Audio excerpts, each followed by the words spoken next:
تعرض ملك بريطانيا تشارلز الثالث لموقف محرج أثناء زيارته لويلز الجمعة، عندما تلقى انتقادات من أحد الأشخاص بشأن مصاريف موكبه في وقت وصلت مستويات التضخم في البلاد لأعلى مستوى منذ 40 سنة.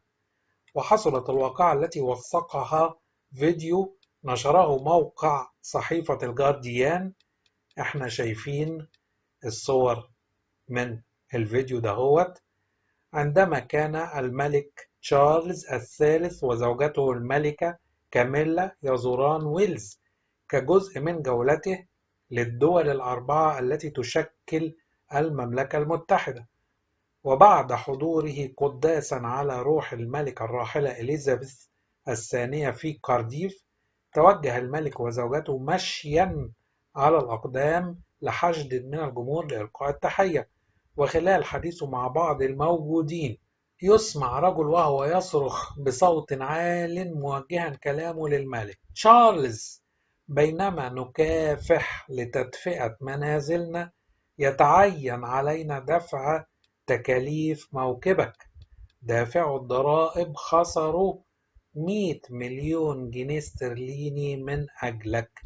أنت لست ملكنا.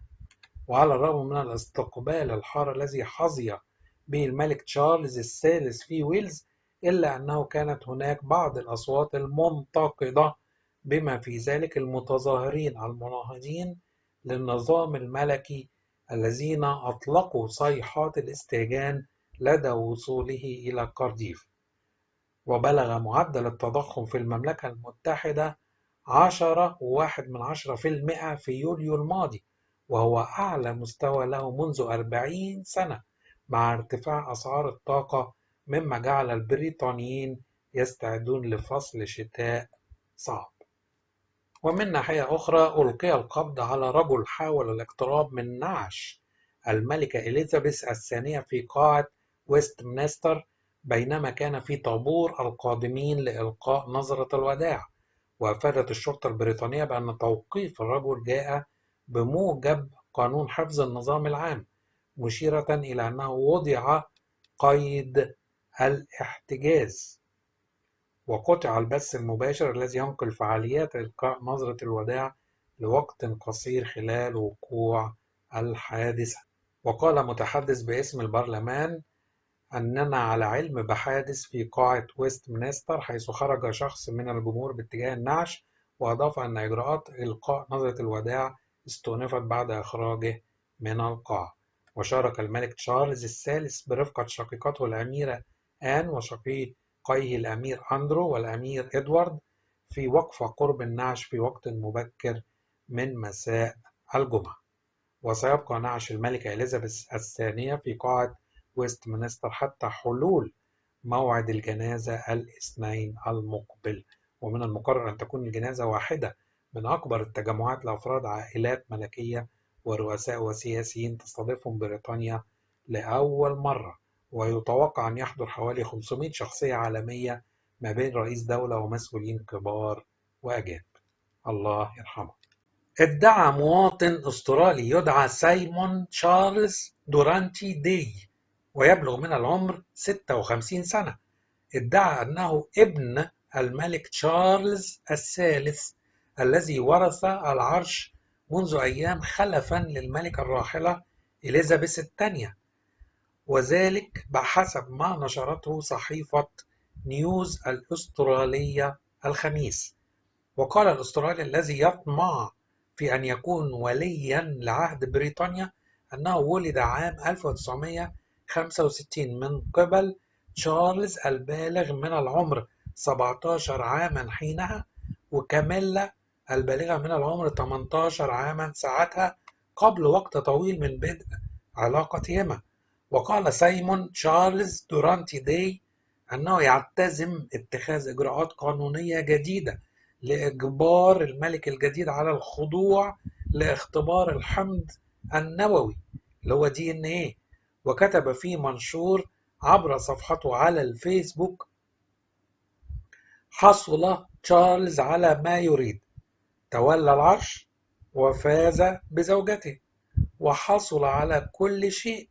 حان الوقت الآن بالنسبة لي للحصول على نهايتي السعيدة.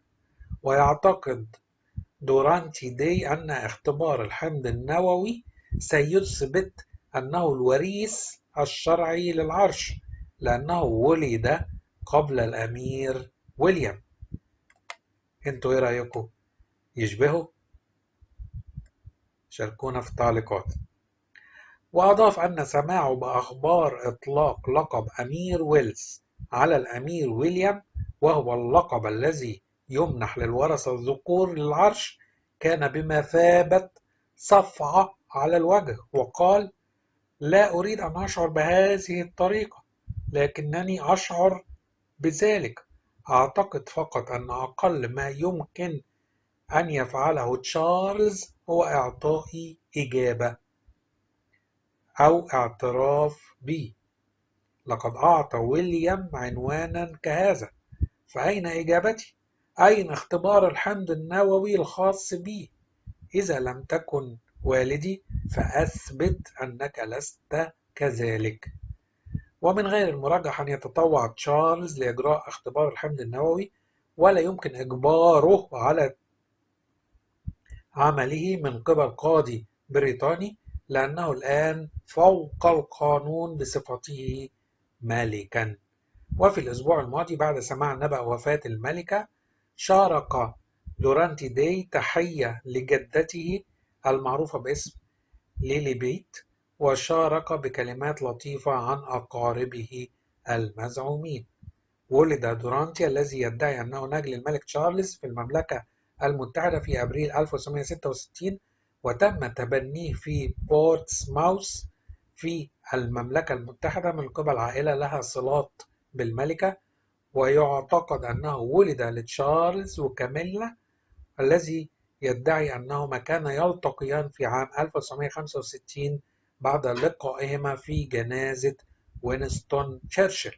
ولكن تشير التقارير إلى أن تشارلز وكاميلا لم يلتقيا حتى عام 1970، ولم يذكر أن علاقتهما بدأت حتى عام 1986.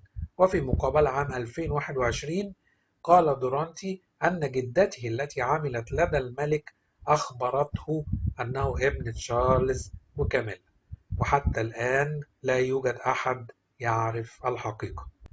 انتقل نعش الملكة إليزابيث الثانية من مكان وفاتها في اسكتلندا إلى أدنبرا، ولوحظ أثناء نقله وضع إكليل واحد من الزهور البيضاء فوق النعش. وبحسب مجلة هيلو، احتوى الإكليل على نبات الداليا والفلوكس والخلنج الأبيض والتنوب والصنوبر والبازلاء الحلوة المقتطفة من حديقة قلعة بالمورال، والتي تعتبر الإقامة الصيفية الإسكتلندية للملكة.